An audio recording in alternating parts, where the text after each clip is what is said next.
Before he became Joseph Stalin, before the portraits, the purges, and the silence that followed his name, he was Ioseb Vissarionis Dzhegishvili, a Georgian boy born on the edge of the Russian Empire. Church records place his birth in Gori on December 18, 1878, although the Soviet state later celebrated December 21, 1879. Gori was far from the imperial capital, yet firmly controlled by the Romanov state. Russian officials governed a region with its own language, faith, and memories of lost independence. His father, Vissarion Dzhegishvili, was a shoemaker. His mother, Ekaterine Geladze, supported the household through domestic work and sewing. The family lived with poverty and instability. Vissarion drank heavily and was violent toward his wife and son, while Ekaterine struggled to keep Ioseb in school. Historians caution against imagining that the future dictator was already fully formed. He was poor, proud, intelligent, and shaped by a harsh world, but not destined from birth to rule through terror. Smallpox left permanent scars on his face, and a carriage accident damaged his left arm. These features would later be softened in idealized Soviet portraits, but they remained part of the man behind the official image. At the Gori Church School, Ioseb proved to be an excellent student. He sang in the choir, learned Russian, and earned the opportunity to continue his education. His deeply religious mother hoped he would become a priest. In 1894, he entered the Orthodox Theological Seminary in Tiflis, now Tbilisi. The seminary offered serious education, but also rigid discipline and close supervision. Books were inspected. Independent thought could bring punishment. For Ioseb, the institution became less a road toward faith than an education in secrecy. He began reading forbidden literature. He encountered Georgian nationalist writing, revolutionary novels, and Marxist arguments that described history as a struggle between social classes. He joined secret discussions and moved toward underground politics. During these years, he adopted the name Koba, taken from a defiant outlaw hero in a Georgian novel. In 1899, Ioseb Dzhegishvili left the seminary without graduating. Accounts differ over whether he was formally expelled, failed to attend examinations, or abandoned his studies as revolutionary activity consumed his attention. He emerged into Tiflis not as Joseph Stalin and not yet as a leader. He was a young underground activist with no wealth, no office, and no army. But he had learned how institutions controlled men. He had learned how forbidden ideas traveled in secret. And he had begun the transformation from Ioseb Dzhegishvili into Koba, the revolutionary who would one day call himself Stalin. After leaving the seminary in 1899, Ioseb Dzhegishvili entered a world of secret meetings, false names, coded messages, and police surveillance. For a short time, he worked at the Tiflis Meteorological Observatory.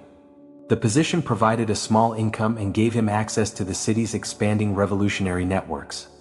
He organized workers, distributed illegal literature, and became active in the Russian Social Democratic Labor Party, the Marxist organization seeking to overthrow the imperial system. The work was dangerous. Tsarist Russia allowed little political opposition. Its secret police, the Okhrana, monitored meetings, intercepted letters, recruited informants, and followed suspected revolutionaries across the empire. In 1901, Ioseb Dzhegishvili abandoned regular employment and entered the underground full-time. Using the revolutionary name Koba, he traveled between Tiflis, Batumi, Baku, and other industrial centers of the Caucasus. He helped organize strikes among railway workers, factory laborers, and employees of the region's growing oil industry. In Batumi, labor unrest escalated during 1902. Police opened fire during a workers' demonstration, killing and wounding protesters. Ioseb Dzhegishvili was arrested soon afterward and imprisoned before being sentenced to exile in Siberia. It was the beginning of a pattern that would define more than a decade of his life. Arrest, prison, exile, escape, and a return to underground activity. He became skilled at surviving inside an illegal political movement. He avoided keeping unnecessary records, changed residences frequently, used aliases, and learned to distrust almost everyone around him. The habits of secrecy and suspicion that later characterized his government were already useful tools in the revolutionary underground. The Russian Social Democratic Labor Party divided between two rival factions. The Mensheviks favored a broader political organization and believed Russia would pass through a prolonged period of liberal and capitalist development before a socialist revolution became possible. The Bolsheviks, led by Vladimir Lenin, demanded a smaller, tightly disciplined revolutionary party capable of seizing power. Joseph Jugashvili chose the Bolsheviks. He was not yet one of their most famous intellectuals. He lacked the international reputation of Vladimir Lenin or Leon Trotsky. His strength was organization. He could manage illegal printing presses, move money in literature, recruit workers, and maintain political networks under police pressure. During the Revolution of 1905, strikes, mutinies, peasant uprisings, and political violence spread across the Russian Empire. In the Caucasus, the crisis also included brutal conflict between Armenian and Azerbaijani communities. Joseph Jugashvili helped form armed Bolshevik groups and supported revolutionary actions against the imperial authorities. In December 1905, he attended a Bolshevik conference in Tampere, Finland, where he met Vladimir Lenin for the first time. He admired Lenin's discipline and his belief that political victory required a centralized party prepared to act when the state became weak. Revolution also required money. Bolshevik militants used operations known as expropriations, armed robberies intended to finance the movement. The most notorious occurred in Tiflis in June 1907, when bombs and gunfire were used to attack a state bank convoy. Many people were killed and a vast amount of money was stolen. The attack was carried out by militants connected to the Bolshevik underground in which Joseph Jugashvili operated. Historians continue to debate the exact nature of his personal role, but he was closely associated with the network responsible for organizing revolutionary funds and armed activity. That same period brought personal loss. In 1906, Joseph Jugashvili married Ekaterina Svanidze. Their son Yakov Jugashvili was born the following year. Ekaterina Svanidze died from illness in November 1907, leaving their child to be raised largely by her relatives while Joseph Jugashvili returned to revolutionary work. In Baku, he edited Bolshevik newspapers and competed with Mensheviks for influence among oil workers. He was arrested again in 1908, exiled, escaped, recaptured, and sent away once more. By 1912, Vladimir Lenin and other Bolshevik leaders had brought him onto the party's Central Committee. Around this period, Joseph Jugashvili increasingly used the name by which history would remember him: Stalin. Derived from the Russian word for steel, the name presented an image of firmness, strength, and endurance. In 1913, the imperial police arrested Joseph Stalin again. This time he was sent to the remote settlement of Kurika in northern Siberia, where escape was far more difficult. For nearly 4 years he remained isolated from the center of revolutionary politics. Then, in 1917, the empire that had imprisoned him began to collapse. In March 1917, Joseph Stalin returned from Siberian exile to find that the empire which had imprisoned him no longer existed. Food shortages, military defeats, and mass demonstrations had forced Emperor Nicholas II to abdicate. A provisional government claimed authority in Petrograd, while councils of workers and soldiers, known as Soviets, competed for influence. Joseph Stalin joined the editorial leadership of Pravda, the Bolshevik newspaper. At first, he and Lev Kamenev followed a cautious policy toward the provisional government and did not immediately demand its overthrow. That changed when Vladimir Lenin returned from exile in April. Vladimir Lenin rejected cooperation with the new government, demanded an end to Russia's participation in the First World War, and called for power to pass to the Soviets. Joseph Stalin soon accepted Vladimir Lenin's position and returned to the disciplined role he understood best: organizing the party behind its leader. During the months before the October Revolution, Joseph Stalin served on the Bolshevik Central Committee and worked through party newspapers and internal organizations. He was involved in the leadership that approved the seizure of power, but he was not the principal architect of the uprising. Vladimir Lenin supplied the political determination. Leon Trotsky directed much of the practical preparation through the Petrograd Military Revolutionary Committee. Joseph Stalin's role was less visible, but the revolution elevated him into the ruling circle of the new state. After the Bolsheviks removed the provisional government in November 1917, Joseph Stalin became People's Commissar for Nationalities. The position placed him in charge of policy toward the many non-Russian peoples who had lived within the former empire. The Bolshevik victory in Petrograd did not give them control of the entire country. Russia descended into a complex civil war involving Bolshevik Red Forces, anti-Bolshevik White Armies, foreign intervention, nationalist movements, peasant rebellions, and rival socialist groups. The conflict devastated cities and villages, disrupted food production, and normalized coercion as a method of government. In 1918, Joseph Stalin was sent south to Tsaritsyn, an important city on the Volga River, to help secure grain supplies and defend the region. There he revealed the style of authority that would later define his rule. He relied on loyal local commanders such as Kliment Voroshilov. He distrusted former imperial officers whom Leon Trotsky had recruited for their military experience. Suspected traitors and counter-revolutionaries were arrested, and some were executed. Joseph Stalin's actions brought him into direct conflict with Leon Trotsky, who was building the Red Army through centralized discipline and the employment of trained military specialists. Joseph Stalin resisted orders from the Central Command when he believed they threatened his authority in Tsaritsyn. Vladimir Lenin eventually recalled him, but the confrontation created a rivalry between Joseph Stalin and Leon Trotsky that would survive long after the Civil War ended.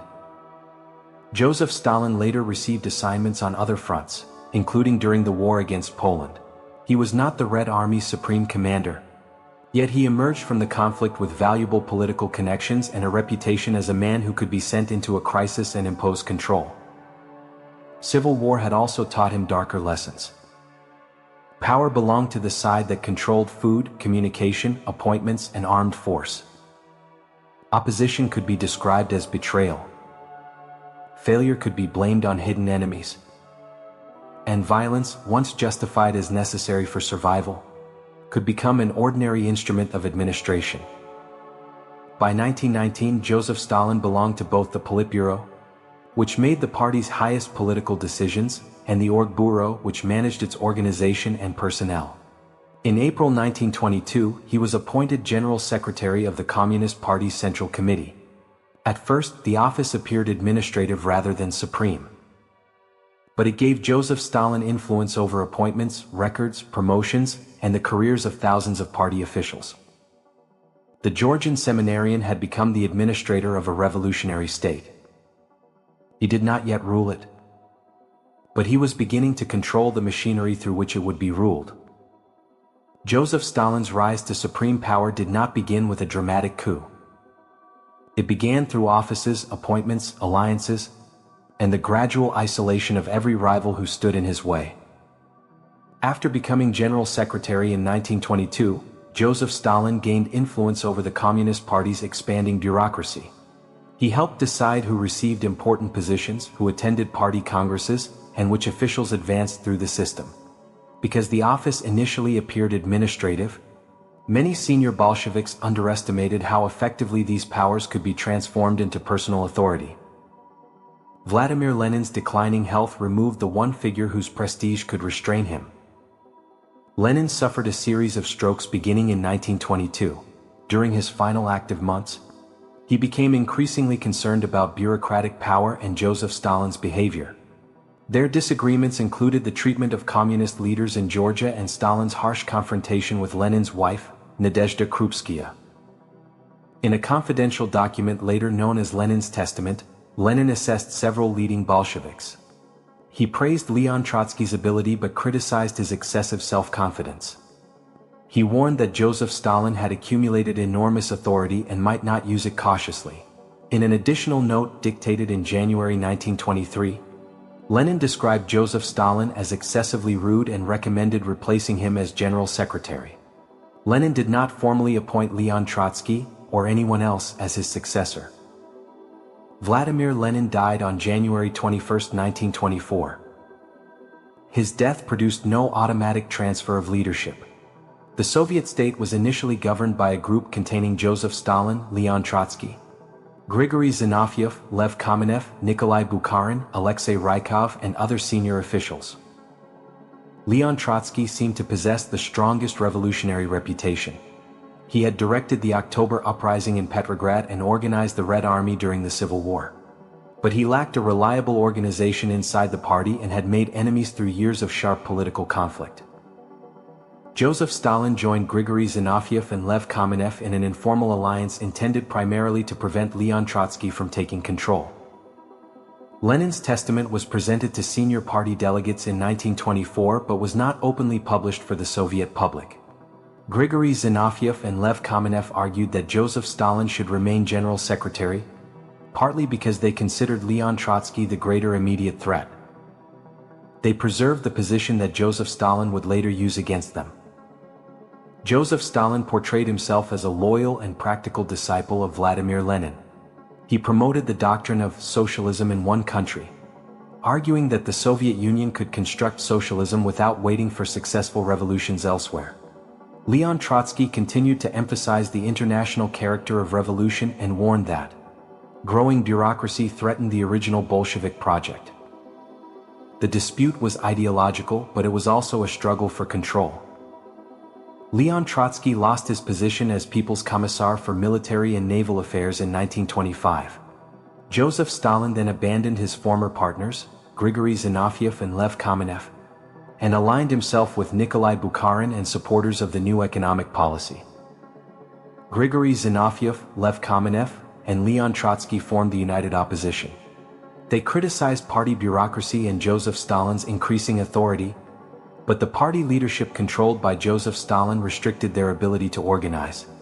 In 1927, the opposition leaders were expelled from the Communist Party. Leon Trotsky was sent into internal exile in Alma-Ata and expelled from the Soviet Union in 1929. With the left opposition defeated, Joseph Stalin turned against Nikolai Bukharin and the party's more moderate economic leadership. The alliances had served their purpose. By the end of the 1920s, nearly every major rival had been removed from effective power. Joseph Stalin had not inherited Vladimir Lenin's position through a clear law or public vote. He had built a majority, divided his opponents, controlled appointments, and transformed an administrative office into the center of Soviet authority. The underground organizer had mastered the machinery of the party. He was now ready to use it to transform the entire country. By the end of the 1920s, Joseph Stalin had defeated his principal rivals within the Communist Party. Now he turned his authority toward the Soviet economy. The new economic policy had allowed limited private trade and permitted most peasants to cultivate their own land. It had helped the country recover from civil war.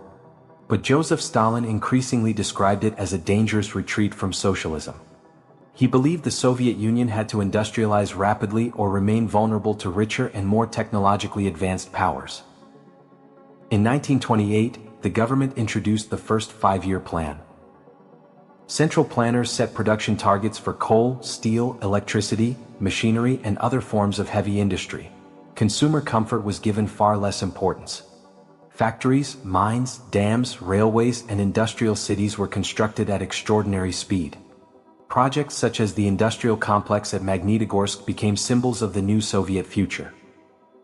Propaganda presented industrialization as a military campaign. Workers were told that every production target was a battle and every new factory a victory. Millions of people moved from villages into rapidly expanding cities.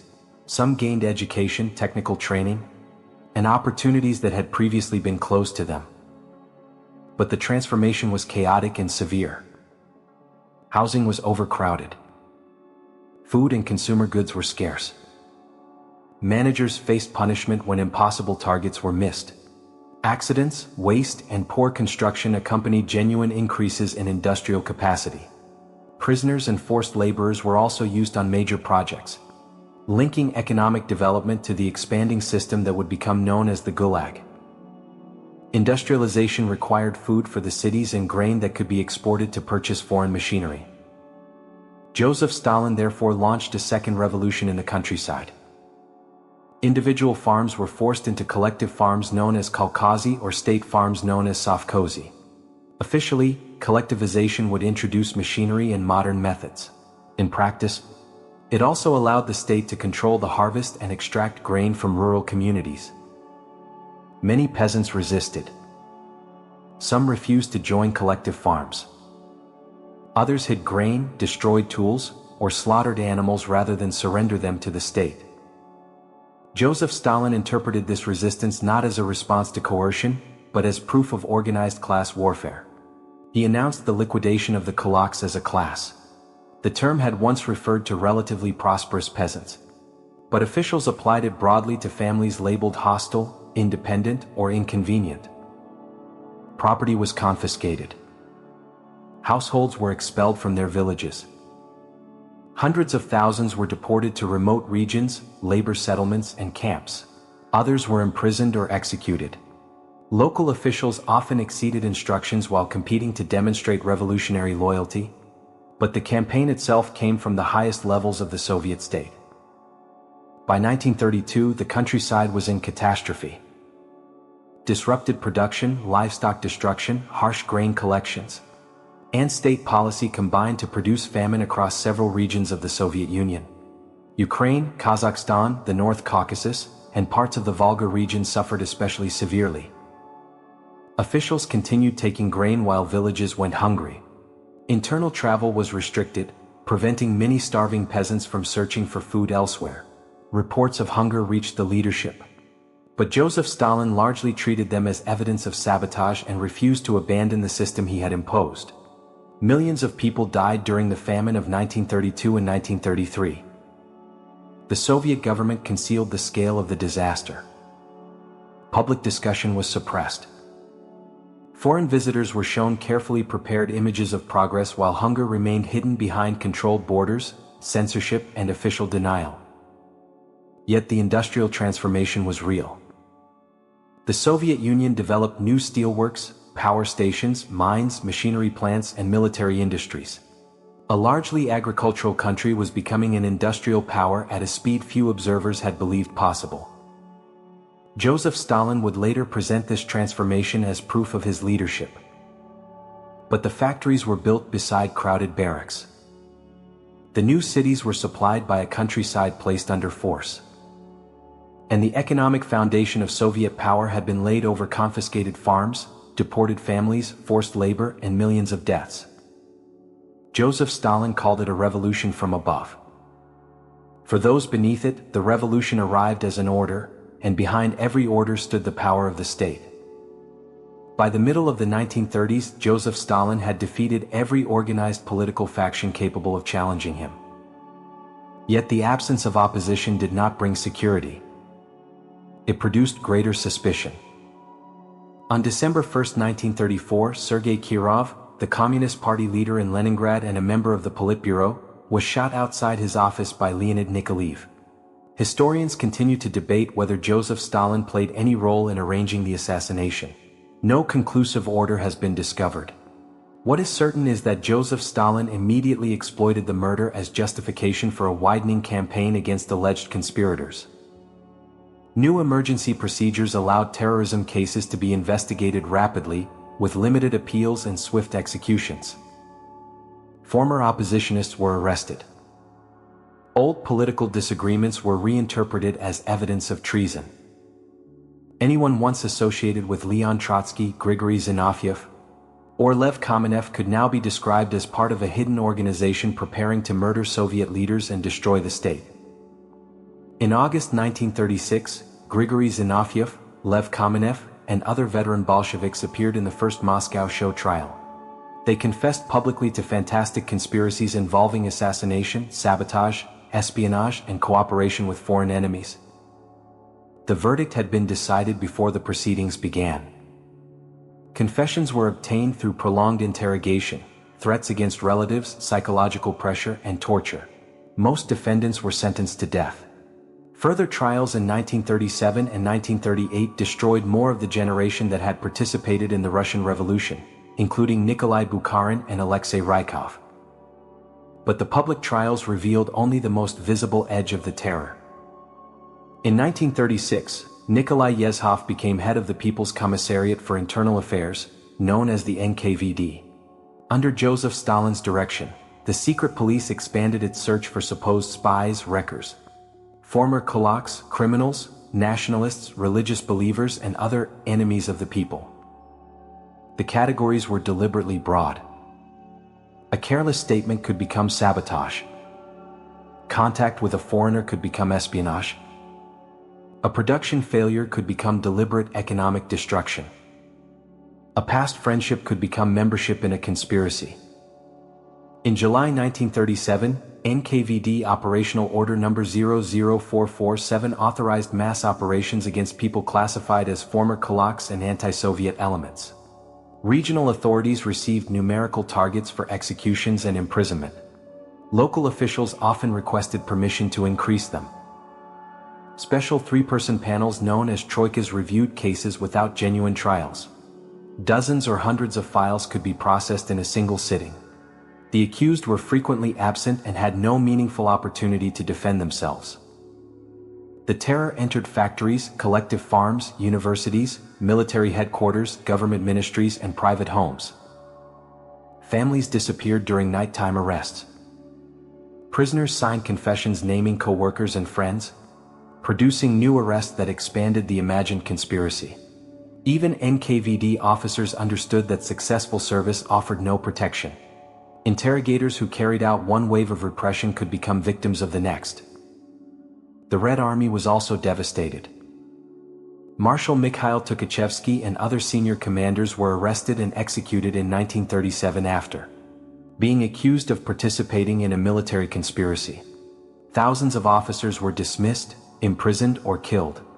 The purge weakened military experience and command stability at the moment when Nazi Germany was becoming an increasingly dangerous threat. Joseph Stalin did not merely permit these operations. Archival records show that he approved execution lists and remained closely involved in the machinery of repression. During 1937 and 1938, Soviet authorities executed hundreds of thousands of people, while many more were imprisoned, deported, or sent into the Gulag system. By late 1938, Joseph Stalin began slowing the mass operations.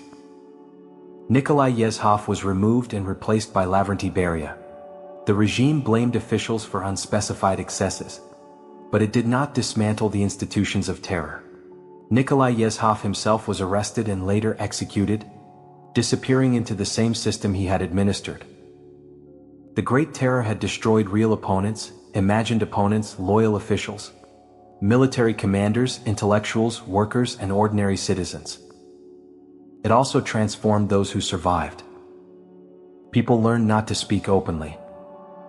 They removed arrested relatives from photographs. They avoided asking why a neighbor had disappeared. They praised Joseph Stalin in public while fearing the sound of footsteps outside their doors at night. By 1939, Joseph Stalin no longer needed a rival to prove that enemies surrounded him. Fear had become evidence. Confession had replaced truth. And the entire Soviet state had learned that no record of loyalty could guarantee survival. By 1939, Joseph Stalin had destroyed nearly every political faction capable of challenging him. His purges had also damaged the Red Army's leadership and created a command system in which senior officers feared the Soviet dictator almost as much as they feared the approaching enemy. Across Europe, Adolf Hitler was preparing another war. Joseph Stalin had negotiated with Britain and France, but mistrust, delay, and disagreements over military cooperation prevented a firm alliance. He then made a decision that shocked communists and anti-fascists around the world. On August 23, 1939, Soviet Foreign Minister Vyacheslav Molotov and German Foreign Minister Joachim von Ribbentrop signed a non-aggression pact in Moscow while Joseph Stalin watched. Publicly, Nazi Germany and the Soviet Union promised not to attack one another for 10 years. Secretly, they divided much of Eastern Europe into German and Soviet spheres of influence. Poland would be partitioned, while Estonia, Latvia, Bessarabia, and initially Finland were assigned to the Soviet sphere. The agreement was not based on shared ideology. Joseph Stalin regarded it as a way to delay conflict, redirect German aggression toward Western Europe, and move the Soviet frontier farther west. Adolf Hitler regarded it as temporary protection from a two-front war. Both dictators believed they were using the other. Germany invaded Poland on September 1, 1939. The Soviet Union entered eastern Poland on September 17. The country was divided according to the secret agreement, and German and Soviet forces established separate occupation zones. Soviet authorities began transforming the territories they had occupied. Political opponents, government officials, landowners, police officers, and members of the Polish elite were arrested. Large numbers of civilians were deported deeper into the Soviet Union. In the spring of 1940, Soviet security forces murdered thousands of captured Polish officers and other prisoners at Katyn and additional execution sites. The Soviet government denied responsibility for decades. Joseph Stalin also demanded territory and military concessions from Finland. When the Finnish government refused, the Red Army invaded on November 30, 1939. Soviet leaders expected Finland to collapse quickly. Instead, Finnish soldiers used forests, winter conditions, fortified defenses, and mobile tactics to inflict severe losses on a far larger force. The Soviet Union eventually forced Finland to surrender territory in March 1940. But the Winter War exposed weak Soviet command, poor coordination, and the consequences of Joseph Stalin's attacks on the officer corps. During the summer of 1940, Soviet forces occupied and incorporated Estonia, Latvia, and Lithuania. The Soviet Union also seized Bessarabia and northern Bukovina from Romania. Joseph Stalin had expanded the Soviet frontier. But Soviet rule had been imposed through military pressure rather than the free choice of the populations living there. Meanwhile, Adolf Hitler had already decided that the pact would not last.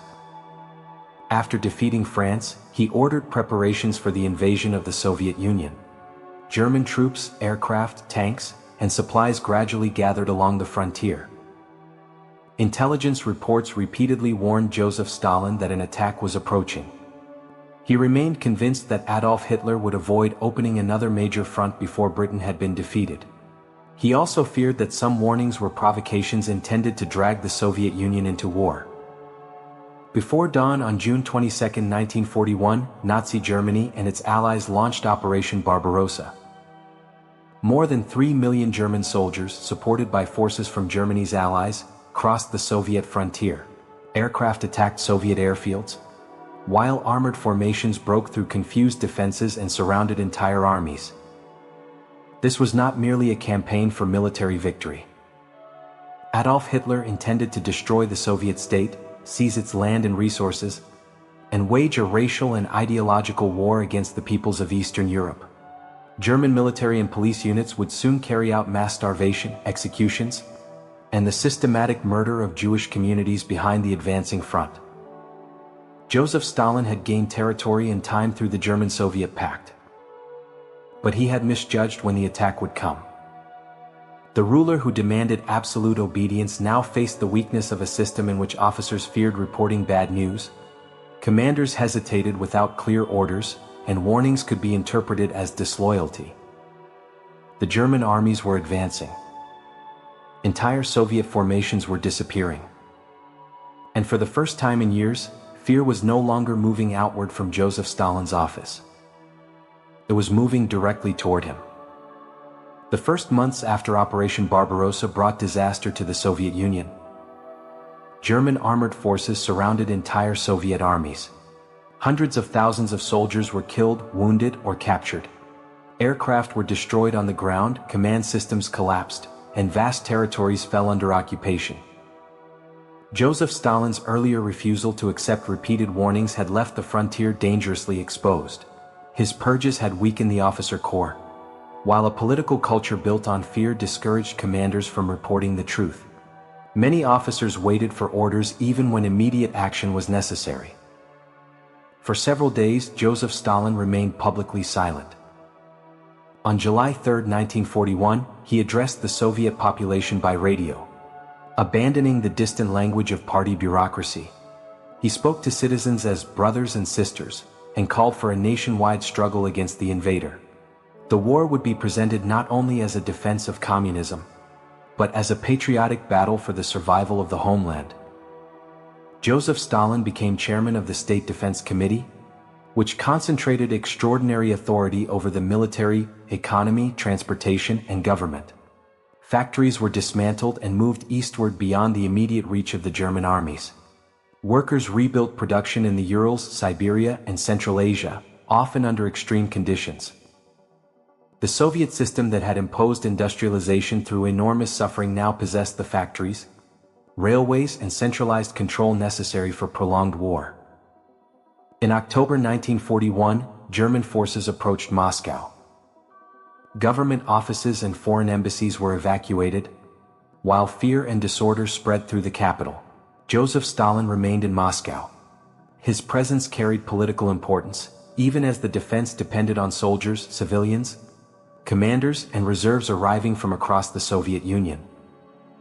In December, Soviet forces launched a major counteroffensive and drove the Germans back from the capital. Operation Barbarossa had failed to destroy the Soviet state before winter. But Joseph Stalin continued to govern through coercion. Retreat could be treated as cowardice or betrayal. In July 1942, as German forces advanced toward the Caucasus and the Volga, Joseph Stalin issued Order No. 227, remembered for the command, "Not a step back." It established penal formations and blocking detachments intended to stop unauthorized retreats.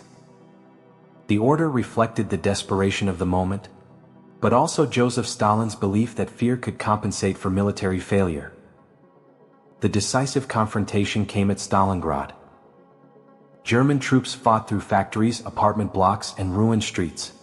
Joseph Stalin demanded that the city bearing his name be held, but the eventual victory depended on planning by Soviet commanders and the endurance of exhausted soldiers. In November 1942, Soviet forces attacked the weaker Romanian and Axis units protecting the German flanks. The German Sixth Army was surrounded. Adolf Hitler refused withdrawal, and the surviving troops surrendered in early February 1943. Stalingrad destroyed the image of German invincibility. After another major German offensive failed near Kursk in July 1943, the Red Army increasingly controlled the initiative. Soviet forces advanced westward through territories devastated by occupation and mass murder. They discovered burned villages, execution sites, destroyed cities, and evidence of the Holocaust. American and British Lend-Lease supplies, including vehicles, food, industrial materials, and railway equipment, also strengthened the Soviet war effort. Although the overwhelming human burden of the Eastern Front was carried by the peoples of the Soviet Union, military victory did not end Stalinist repression.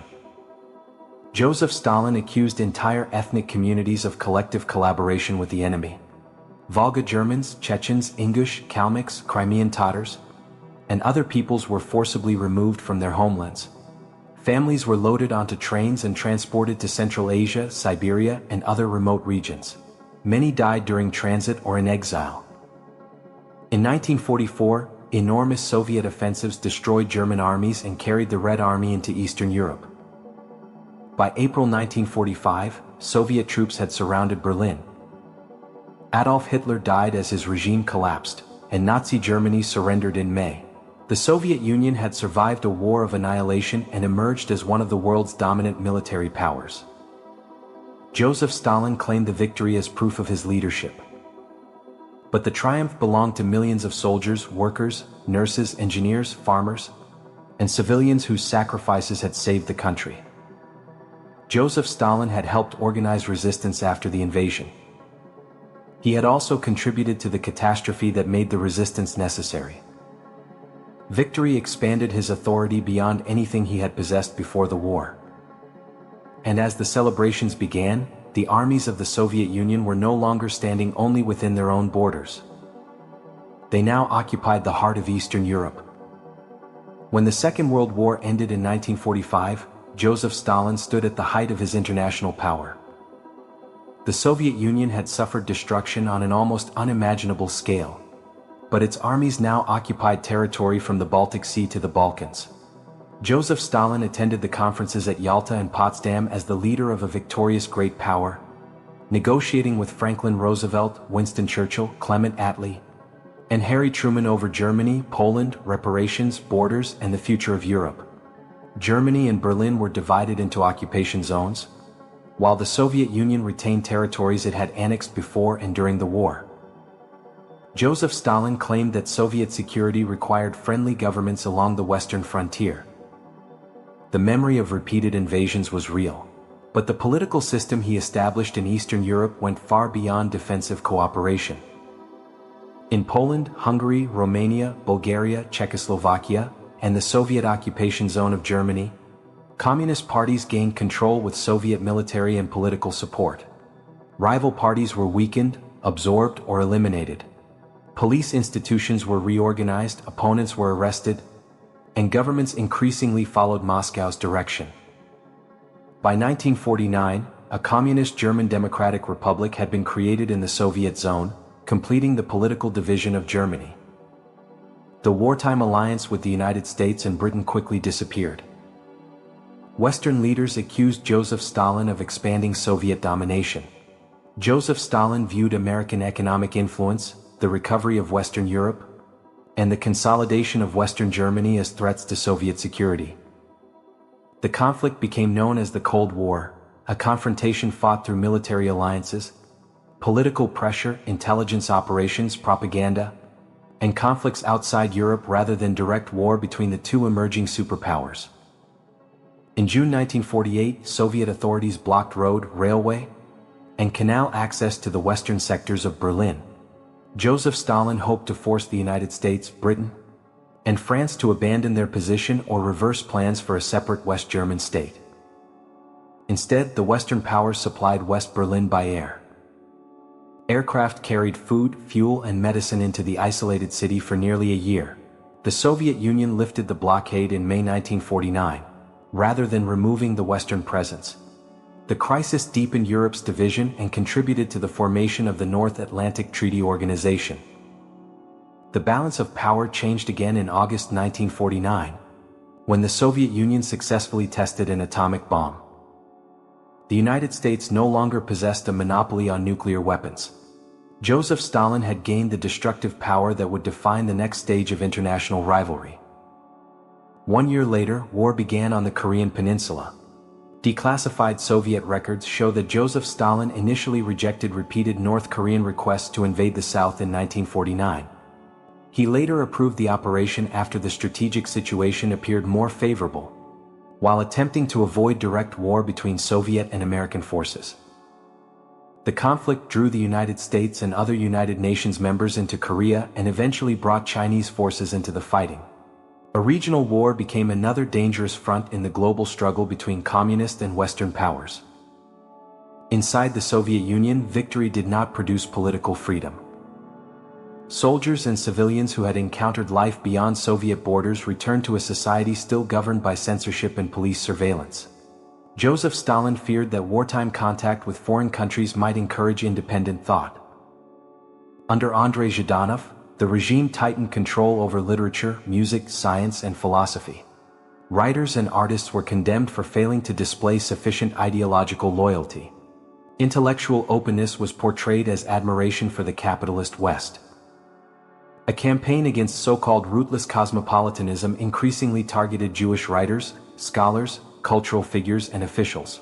Soviet propaganda had condemned Nazi racism, yet anti-Semitic suspicion was now spreading through Stalin's own government. The political leadership of Leningrad was also attacked. The city had survived one of history's most terrible sieges and possessed leaders with strong wartime reputations. Joseph Stalin viewed independent networks of prestige as potential threats. Beginning in 1949, senior officials associated with Leningrad were arrested in what became known as the Leningrad Affair. Many were accused of creating a rival political center, convicted in secret proceedings, and executed. Their positions were redistributed to men whose careers depended more directly on Joseph Stalin.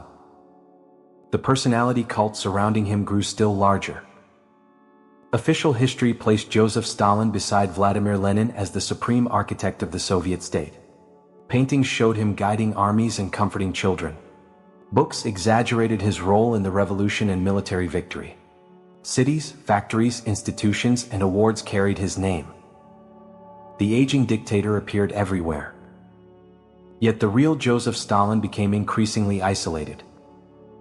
He spent long periods at his country residences, summoning officials to late-night dinners where conversation could turn suddenly into interrogation. Senior leaders watched every expression and measured every word. Men who had served him for decades understood that familiarity offered no protection. Joseph Stalin had emerged from the war as ruler of a superpower.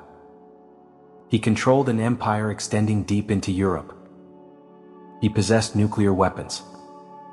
He influenced revolutionary movements across the world. But victory had not reduced his fear of conspiracy. It had enlarged the number of people he believed might betray him. And in the final years of his life, suspicion would once again begin searching for enemies inside the walls of the Kremlin. By early 1953, Joseph Stalin was 74 years old, physically weaker and more isolated than ever. His closest officials survived by studying his moods and concealing their own opinions. Vyacheslav Molotov's wife had been imprisoned.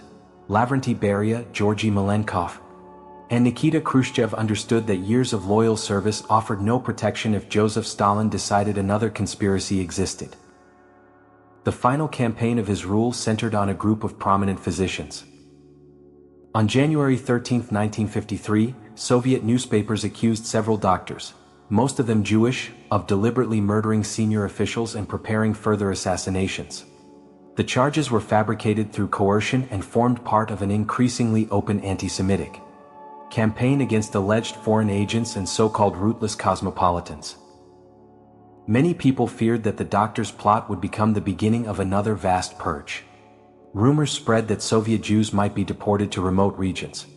Historians have not found conclusive evidence that Joseph Stalin had completed such a deportation plan, but the arrests, propaganda, and atmosphere of danger were real.